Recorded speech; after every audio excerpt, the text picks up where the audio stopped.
Master, omelisinga nini? Ochelinga poison na diamba?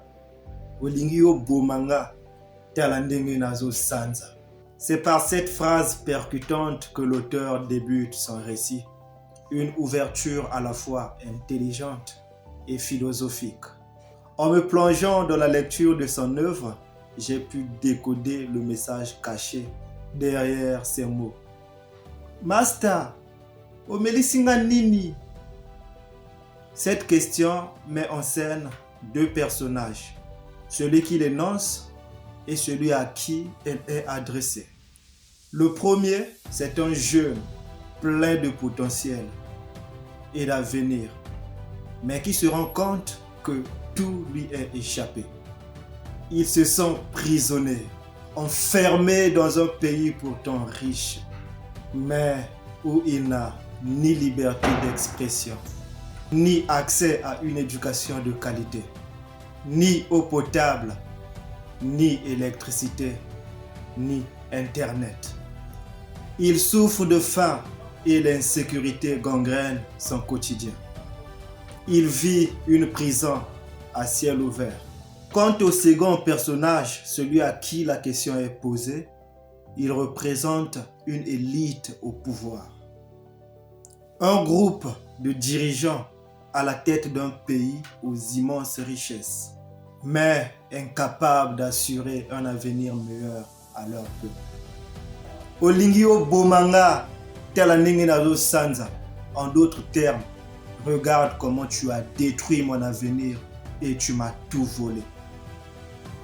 En avançant dans le récit, l'auteur décrit l'effet du poison dans son corps.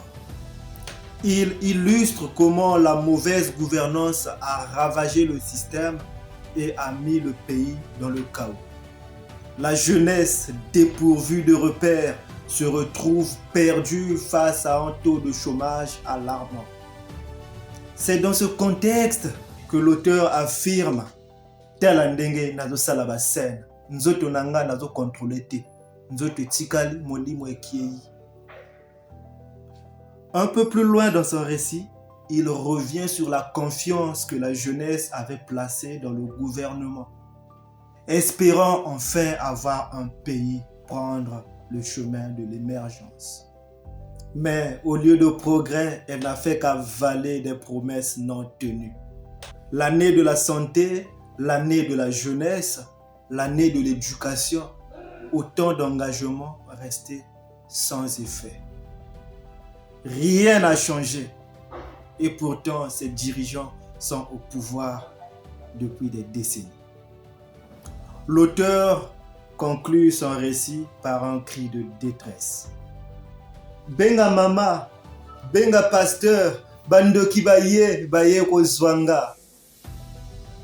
À travers ces mots, il exprime le désespoir profond qui habite la jeunesse, au point de les pousser à des pensées suicidaires. Certains, à bout de souffle, sont prêts à risquer leur vie pour un avenir meilleur en Occident. Une réalité aussi tragique qu'alarmante. Merci d'avoir regardé la vidéo jusqu'à la fin. Je vous recommande de lire ce livre profond, captivant et engagé.